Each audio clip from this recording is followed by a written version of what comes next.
Bab 34. Jodohku Mas Duda Jutek. Nahla sengaja menghindari sentuhan suaminya, hatinya tengah kesal jadi sama sekali tidak minat untuk bercinta. Mana yang capek? Aku pijitin ya, bujuk Hanan terus berusaha. Sepekan lebih tidak mengunjunginya tentu harus ada yang disalurkan. Maaf mas, aku beneran lagi nggak mood, tolak Nahla bangkit dari pembaringan. Jelas betul menghindari sentuhan apapun. Kamu kenapa sih? Aku udah sabar nunggu seminggu lebih, aku lihat kamu udah sholat. Kenapa sikapmu berubah? Tanya Hanan menatap penuh kecewa. Aku kenapa? Aku berubah. Tanya sama dirimu sendiri. Ucap Nahla dingin lalu beranjak dari kamar. Dek, kamu mau kemana? Aku berhak atas tusbuhmu. Berdosa jika kamu menolakku. Hanan menghadang Nahla yang hendak keluar. Iya mas, kalau begitu tangguhkan aku untuk keluar dari dosa ini agar aku tak lagi berdosa jika menolakmu, ucap Nahla lantang. Sebenarnya ia tidak ingin marah ataupun berdebat, berharap suaminya itu mau mengerti, tetapi sayang sepertinya pria itu tidak peka sama sekali. Maksud kamu apa? Pria itu mengikis jarak, berusaha lebih dekat. Namun, Nahla terus menghindar. Jelaskan. Apa maksud kamu, Dek? Tekan pria itu dengan sorot mata tajam. Ya aku merasa seperti XX yang hanya kau dekati jika ada maunya. Selebihnya kamu tidak pernah peduli dengan perasaanku. Kalau belum move on, seharusnya kamu tidak menikahiku. Sentak Nahla meninggikan suaranya. Astagfirullah. Kenapa kamu berpikir seperti itu? Aku minta maaf kalau selama ini kurang perhatian sama kamu. Tapi kenapa kamu berpikir sejauh itu? Hanan mencoba mengambil hatinya.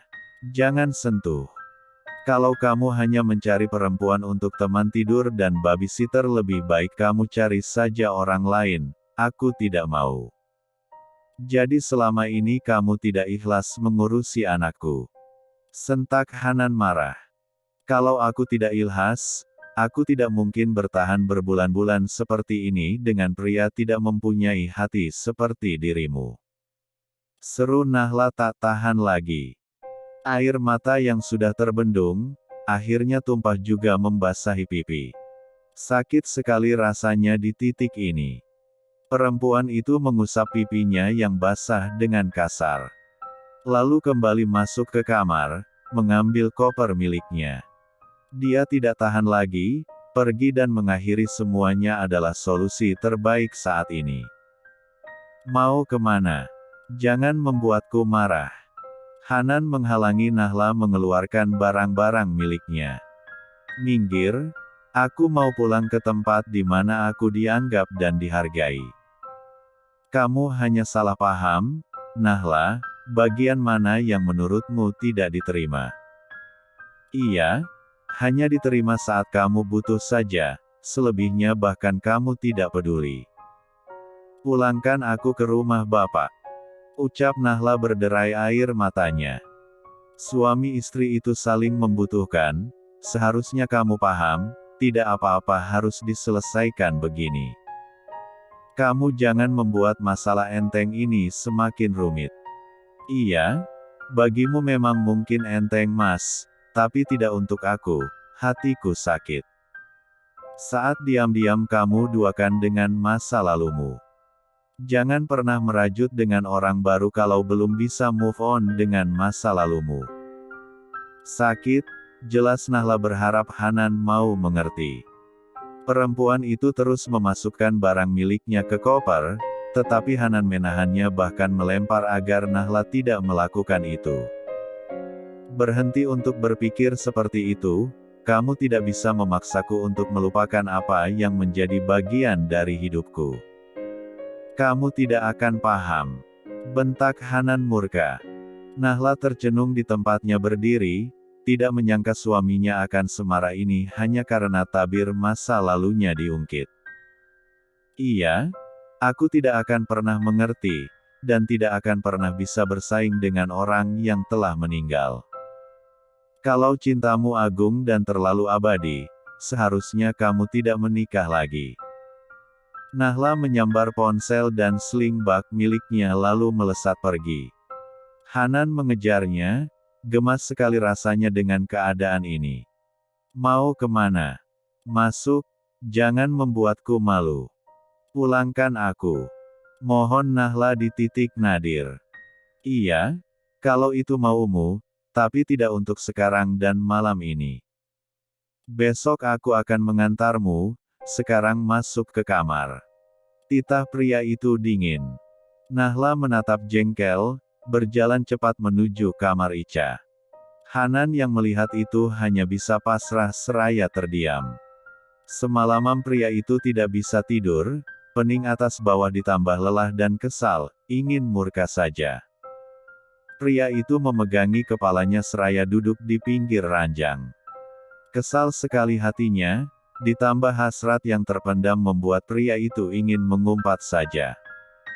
Sementara Nahla mengunci kamar Ica, ia tidak sudi rasanya seranjang lagi dengan pria yang telah membuat hatinya nelangsa.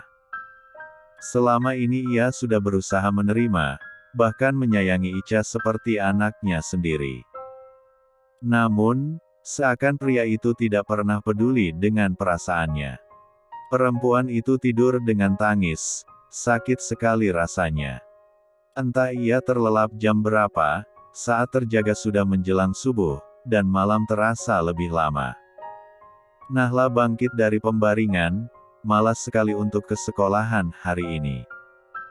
Hatinya benar-benar kacau.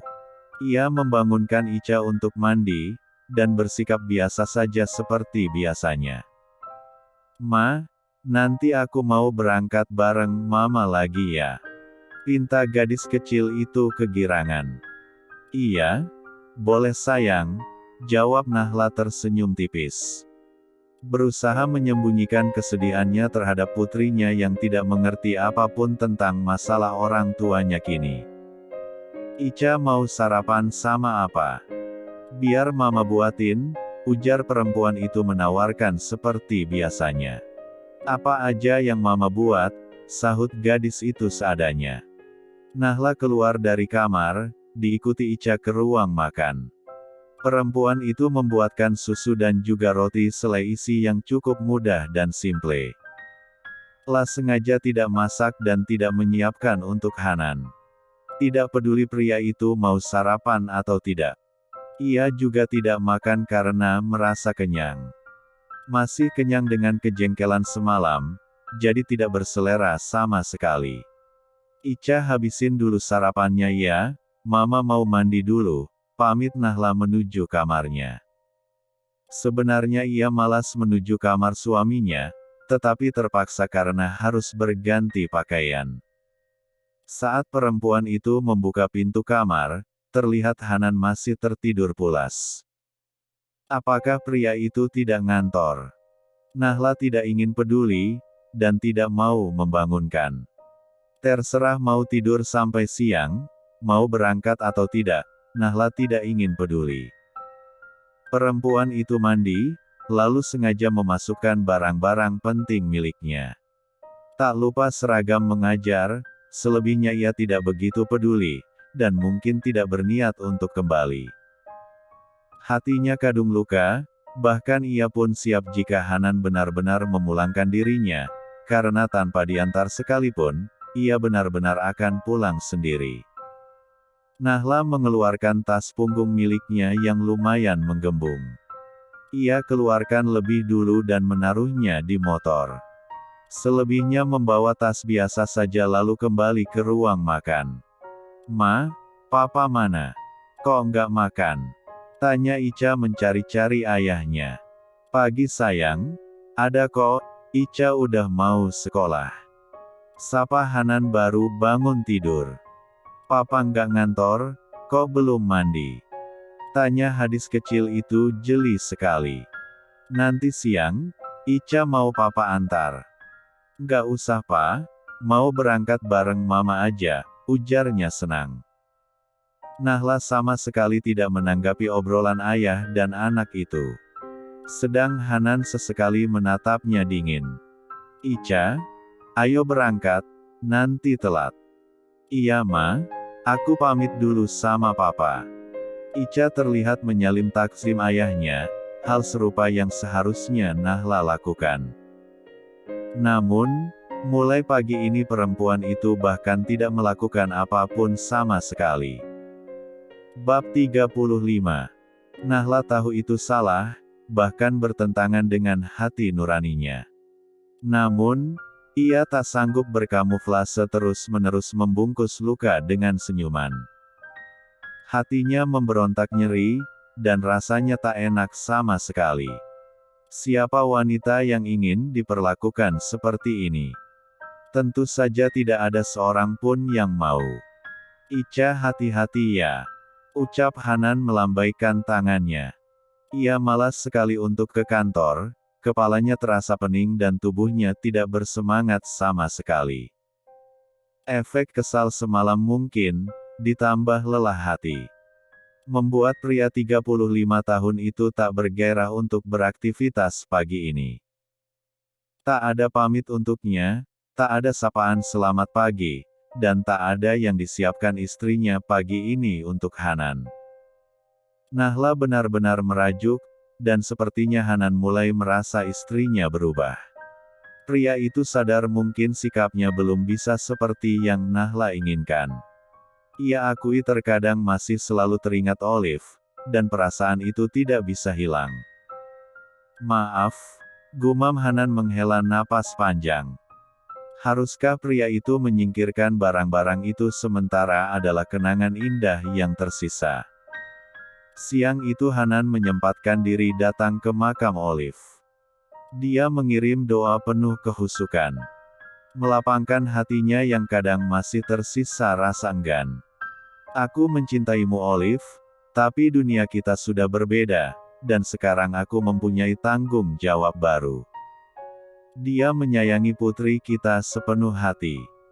Izinkan aku mencintainya sepenuh hatiku. Semoga kamu selalu bahagia di sana, dan ditempatkan di sisinya." Pria itu menabur bunga dengan wajah sendu. Mungkin sudah saatnya ia mengikhlaskan semuanya dan menjadikan di antara mereka kenangan indah saja. Bukan untuk dieja, karena hatinya harus menyeru pada tanggung jawab baru. Seseorang yang telah ia ambil dari ibu dan bapaknya untuk menjadi pendamping hidupnya sekarang. Akan sangat berdosa jika perasaan itu masih terbagi untuk keduanya. Sedikit lebih lega setelah bermunajat doa panjang. Mungkin dirinya perlu meluruskan hal ini pada Nahla dan menjelaskan semuanya, agar kesalahan pahaman ini tidak berlarut-larut. Sementara Nahla sendiri, ia berjalan sesuai apa yang menjadi pijakan hatinya. Nalurinya sudah yakin, daripada kesiksa batin, ia memilih untuk menepi. "Selamat belajar sayang," ucap Nahla pada putrinya. Perempuan itu memeluk agak lama lalu menciumnya dengan sayang. "Iya, Mama juga, hati-hati di jalan," sahut Ica tersenyum riang seraya berjalan menjauh. Setitik embun di pelupuk netranya jatuh tak terbendung. Sadar, mungkin ini akan menjadi perpisahan untuk keduanya. Perpisahan tanpa pamit, hatinya menjerjelara. Jiwa keibuannya meronta. Sungguh, ia menyayangi anak itu sepenuh hati, bahkan untuk berucap pamit pun tak sanggup untuk menyakiti. Perempuan itu menyusut air matanya, sadar di tempat umum dan tak epik bila ada yang tanpa sengaja melihatnya. Ia langsung melajukan motornya ke sekolahan. Seperti biasa, mengisi log absen, dan bersiap mengajar. Walau hatinya sedang tidak baik-baik saja, ia harus bersikap profesional dan terlihat tidak ada hal apapun. Membungkus tapi masalahnya, menepikan sejenak untuk berkonsentrasi dengan apa yang sekarang tengah dijalani di hadapannya. Kesibukannya mampu meredam rasa yang sebenarnya tidak baik-baik saja. Ia bahkan mulai merasa khawatir saat jam mengajar telah usai, dan saatnya pulang. Mau kemana dirinya pulang? Kegalauan nampak begitu terasa menyambangi hatinya. Bagaimana jika pulang ke rumah, ibu dan bapak pasti akan banyak bertanya. Sedang pernikahan mereka memang sedang tidak baik-baik saja. Bu Nahla, belum pulang. Sapa Pak Agam yang sore itu belum pulang juga. Padahal seharusnya sudah boleh pulang setelah proses belajar mengajar usai. Ini mau pulang Pak, mari duluan, sahut Nahla bergegas. Beranjak seraya mengangguk sopan. Setelah berpikir beberapa menit, perempuan itu melajukan motornya ke suatu tempat. Ia sesungguhnya galau untuk pulang ke rumah, bingung cara membagi cerita pada kedua orang tuanya. Bapak dan ibunya pasti akan bertanya banyak hal. Ya Tuhan, aku harus kemana? Batin Nahla menepikan motornya sejenak di halaman masjid. Mampir menunaikan sholat asyar, setelah cukup lama berdiam diri merenungi risalah hatinya dan mengadukan pada pemilik kehidupan alam ini. Nahla kembali melajukan motornya. Sementara Ica siang ini dijemput oleh ayahnya. Pria itu sengaja tidak ke kantor dan ingin menyempatkan waktunya untuk putri tercinta.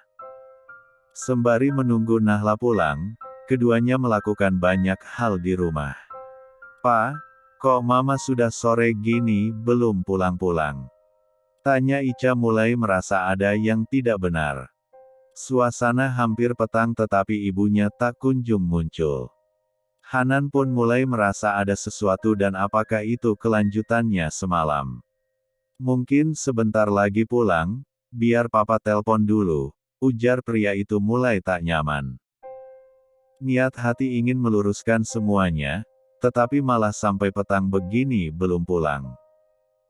Beberapa panggilan darinya tidak ada jawaban, membuat Hanan berpikir bahwa istrinya benar-benar melanjutkan aksi protesnya semalam.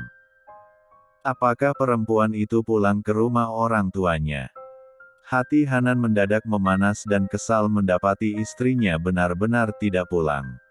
Ditambah mengabaikan panggilan darinya. Apakah benar-benar ingin mengakhiri hubungan yang sudah berjalan? "Pa, Mama kemana? Apa Mama baik-baik saja? Ayo kita susul Mama Pa, kenapa Mama belum pulang?" Ica yang biasa dengan Nahla jelas kelabakan mendapati ibunya tak kunjung pulang tanpa kabar. "Mama." Mendadak ia kebingungan cara menjawabnya, karena dirinya juga tidak tahu apakah Nahla benar-benar pulang tanpa pamit. "Ica bobo dulu ya, Mama sebentar lagi pasti pulang, Mama ada urusan di luar, Ica tidak usah khawatir, sebentar lagi Mama juga pasti pulang." Belum sehari putrinya ditinggal ibunya, sudah membuat anak itu uring-uringan dan rewel. Ia terus menanyakan kenapa mamanya belum juga pulang. Sementara Hanan membujuk Ica untuk tidur, sembari berusaha terus menghubunginya. "Di mana? Pulanglah, ini sudah malam. Kita perlu bicara." "Ayah Ica." Nahla sengaja mengabaikan panggilan dari suaminya, ia juga hanya menatap deretan baris huruf yang terkirim padanya tanpa niat membalas sama sekali. Hatinya kadung kecewa dan sakit, memilih menepi adalah pilihan terbaik saat ini.